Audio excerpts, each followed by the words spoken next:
Hello, I'm Jonathan Charnes. I'd like to thank you for tuning in to part two of my Air India Flight 171 insights.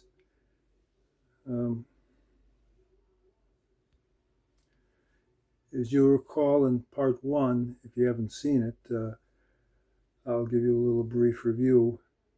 I highly recommend that all airline pilots take polygraph tests administered by psychiatrists before each flight to determine if they have any um, psychological problems that could adversely affect their ability to perform their duties during the flight.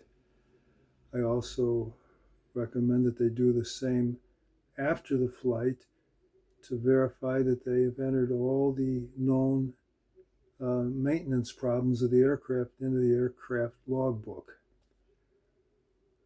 I also recommend that the mechanics periodically undergo polygraph tests to verify that they've done all the work according to the manufacturer's maintenance manual and that they've not falsified any records.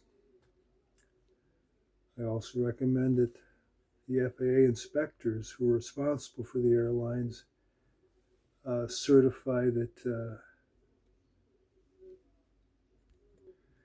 inspectors certify they've duly recorded all observed failures of the air carrier to follow the appropriate federal aviation regulations.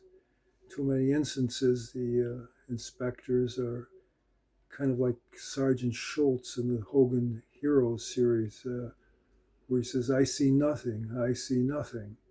And they need to be more like Major Burkhalter in Hogan's Heroes, who is a Gestapo agent and he takes very strict action.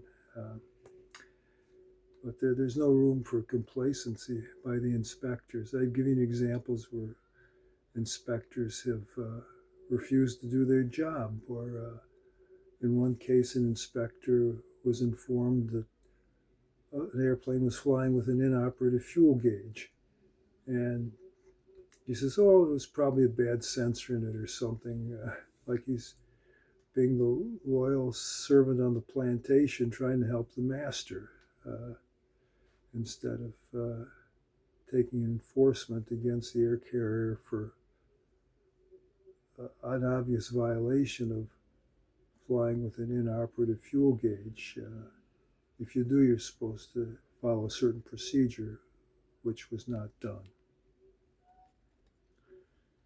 And finally, I stress the need for making all air carrier maintenance records public. Let the public see what's going on. Let them look at all the maintenance records and see how many times a certain generator failed on the same airplane. And each time maintenance says, ops checks okay, cannot duplicate, okay to return service. I mean, this could have been about this 5 or 6 repeat failures in as many flights.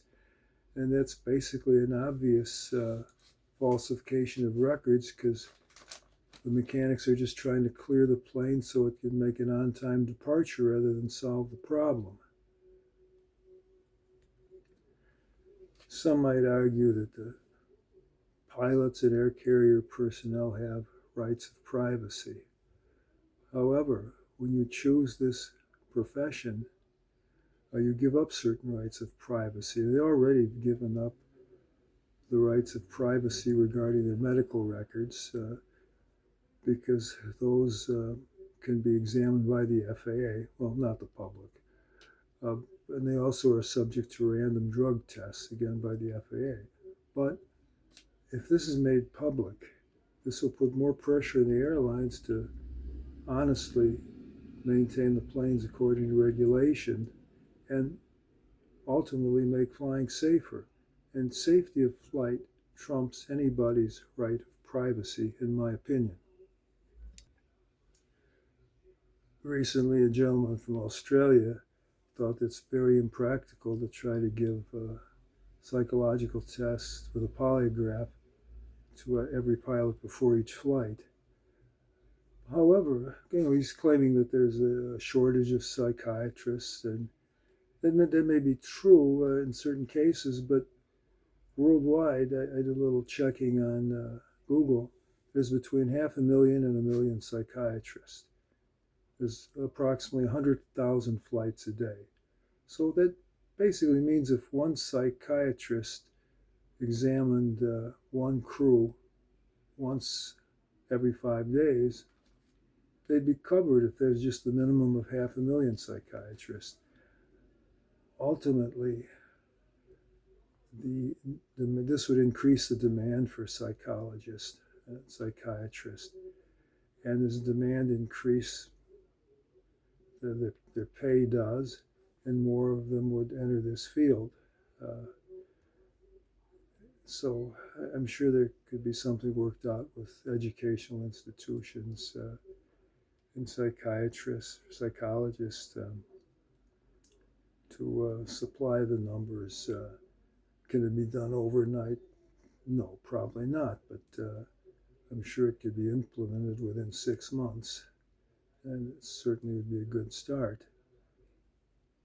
So hopefully this will lead the way. Now, currently, there's a code of silence that is widespread throughout the aviation industry in the United States and in many other countries. And by making all these maintenance records public and requiring maintenance personnel and aircrew personnel to undergo polygraph tests, this would hopefully motivate more of the pilots to be honest and write up what is malfunctioning. Just to give you an idea how bad it is, I was jump seating as a pilot on another air carrier, and we got to talking, and they found out that I taught school for a while in Chicago, and they were saying, well, how do you manage to get off teaching, getting leaves? And I say, well, I just go to a friendly doctor who writes up a medical problem for me, and then I get a medical leave of absence. And they say, well, don't you find that a bit dishonest? And I say, no more so than when we fail to write up something that's malfunctioning in the plane at the end of the flight. And that shut them up then and there. Currently, complying with the federal aviation regulations is purely optional for all practical purposes. In this country, and the same in other countries. Some countries are better than others. In the United Kingdom, at one time there were about 10 times as many inspectors per aircraft as the United States had. And so they could actually go in and observe the maintenance that was going on in the shops, making sure that the maintenance is done properly. But in the United States, all the inspectors can do is just look at the records in the logbooks, of which a large portion of the maintenance records are falsified anyway. This information was brought to my attention by a book called The Unsafe Skies. I read this about 30 or 40 years ago, but that's one thing that kind of struck in my memory. So yeah, some countries can do it right, like England, but others, like the United States, is a disgrace. To me, it appears that the FAA's lack of oversight was a major factor in the Boeing 737 MAX fatal accidents. They basically appeared to let the airplane be certified as a simple Boeing 737, the same as any other Boeing 737, so it didn't initially require any special training, even though that it had what's called the Maneuvers Characteristics Augmentation System, which the pilots weren't made aware of, and apparently contributed to 2 fatal accidents. Another fatal accident caused by FAA oversight, in my opinion, was at Reagan National Airport, I guess right around Christmas time, 2024, something like that, where a military helicopter collided with a American airline jet coming into land. The FAA, in their infinite wisdom, approved these military corridors through Class B airspace, Class B being some of the busiest airspace in the world. And they're letting high-speed military helicopters fly through it with, in this case, apparently they had about a 200-foot altitude margin of error. Military plane is supposed to be 200 foot below the passenger plane. Normally you want at least 500 feet separation, especially when you're in a high density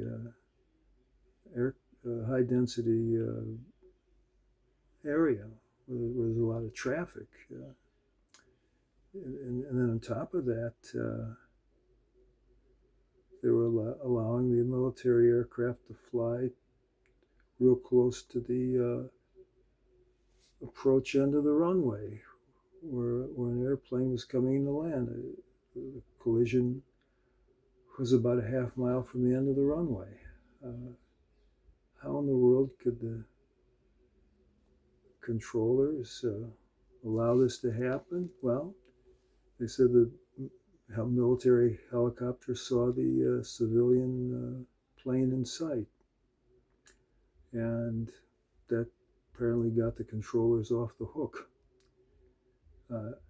Yet, under no circumstances should, in my opinion, should that have been allowed. Anytime you see aircraft on a collision course, the controllers should immediately have the military plane, or both planes for that matter, change course to avoid a possible collision. I'm sure they knew for some time that they're on a collision course, maybe 10 or 20 seconds, which at least they should have probably had more time than that, but just relying on somebody's word, pilots make mistakes, and this shouldn't have happened. I don't know who derived that military corridor, but to me it's an example of somebody who is incompetent as all hell and doesn't say much for his superiors, just no oversight to what was going on. Finally, I think the commander of the helicopter base should be court-martialed to see if he was causing reckless endangerment by permitting these training flights to occur through some of our busiest airspace. It makes no sense why you're going to take all these risks. Whenever an instructor is training, now some of his attention's diverted. Plus they're wearing night vision goggles, which makes it harder for them to see apparently the lights of other aircraft in the area.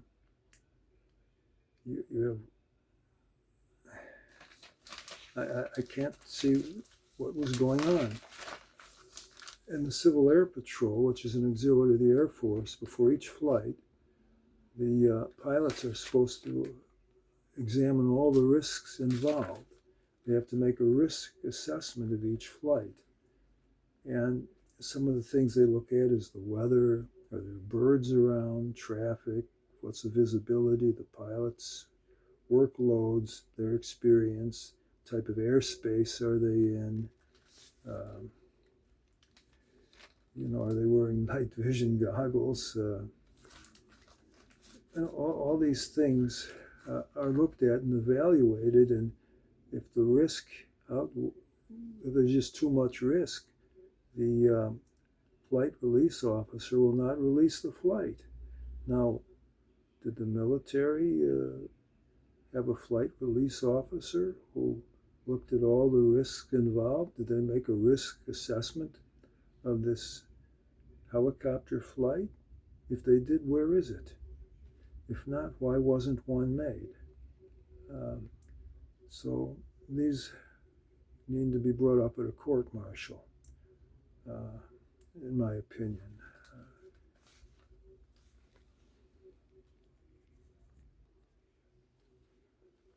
40 years ago, the FAA shut down an air carrier that I sent complaints about. I worked for them. I observed them flying aircraft with known gas leaks, with known electrical problems. And at first I contacted their principal operations inspector, as well as the Congress. And their inspector visited me. I was living in Minneapolis. He traveled from Des Moines, visited me up there, and he expressed the fact that he's shorthanded, and he said he hopes they don't have another fatal accident. They had an accident about a year before I saw him. Fortunately, there were no passengers involved on that, but anyway, about a year after that, an Inspector McCartan from the Inspector General visited me at work. By then I was teaching school in Chicago, visited me during the free period, and I went over with him about all the falsification of records involved and their failure to write up maintenance problems till the end of the day, because that could ground the aircraft, cancel flights. And maybe about 4 or 5 months after that, again, they were shut down and they went out of business. So at least something was done. It took them a while, but I'll give them credit. They did shut it down. But currently, it's anything goes with the FAA. I contact their hotline. Nothing happens. They just make excuses. It's like the FAA is working for the airlines, not for the public safety. I sent numerous anecdotals to the Congress of an air carrier violating regulations, flying with unapproved parts. I even sent one of the unapproved parts that maintenance gave me that failed to the FAA, and nothing happened. So it's most unfortunate. I'll tell you about 2 hotline complaints I made. One is I have a Narco Mark 12D navigation radio in my plane, and it gives a false on-course signal. Shows I'm perfectly on course, even though I might be 30, 40 degrees off course. And there's a little flag that shows whether or not you have an acceptable signal. If you have an off indication, then of course you can't trust what it says, but I don't have the off indication, so it's giving me a false sense of security, saying that, hey, I'm right on course. And this shouldn't be. Especially like if I'm flying instruments, you don't know what you're going to hit if you're 30, 40 degrees off course. And I also talked to some different radio shops, and they're saying, yeah, well, that happens from time to time with this type of radio. The FAA says, well, they can't really do anything unless I have anecdotals in writing from the shop. My shop, all they wanted to do was say that they fixed it, and that was the end of that. They didn't want to say that it's a repeat problem for other aircraft, because then maybe they'd get in trouble for not informing the FAA that this can happen quite frequently. But I don't know. Instead of having FAA radio technicians examine the radio, they just said, have your shop look at it. But this, again, could be something system-wide. Apparently it is, because not just one shop said that. Others said that it happens with this particular radio. So that's kind of the FAA hotline.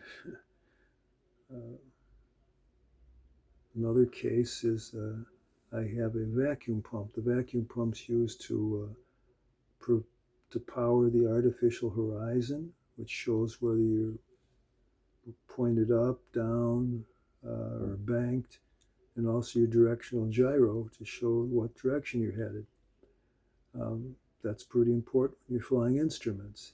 The only trouble is this particular vacuum pump failed 4 times in the last 10 years or so.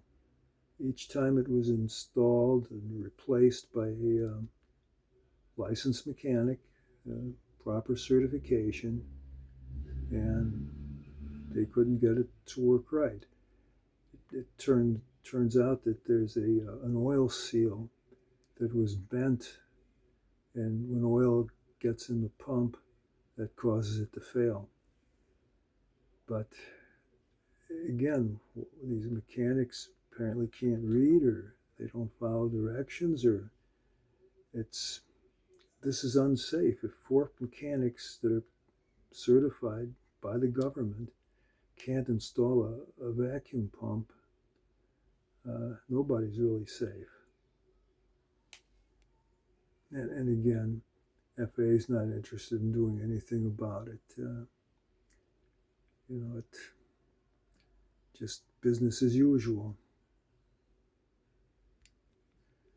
And by the way, the pump averaged about 100 hours between breakdowns.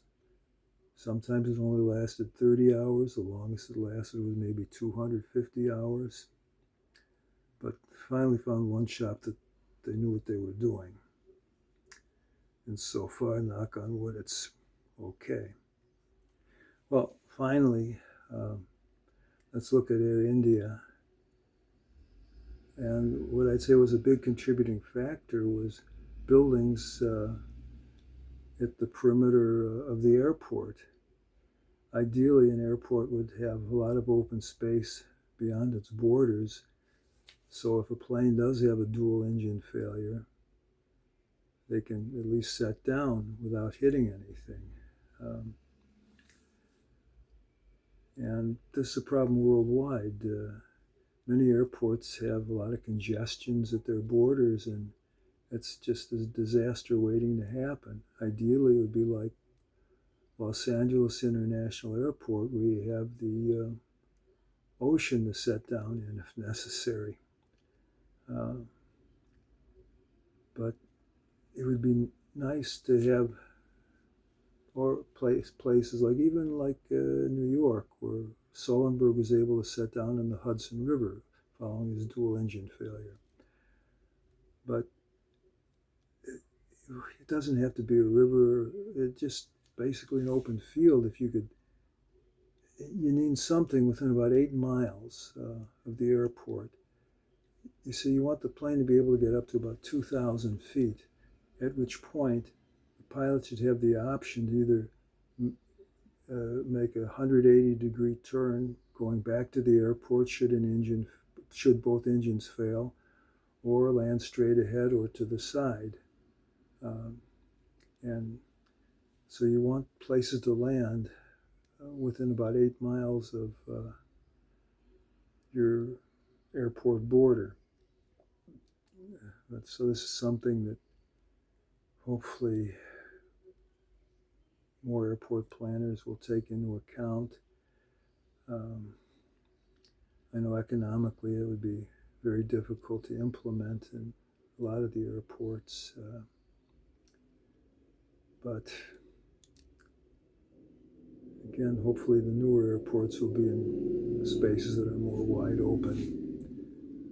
Well, thank you, and I hope you found this interesting, and please contact your congressman and let them know that they should see this video and maybe do something about it, take action, require psychological testing for all pilots, all air crew members and maintenance personnel, FAA personnel.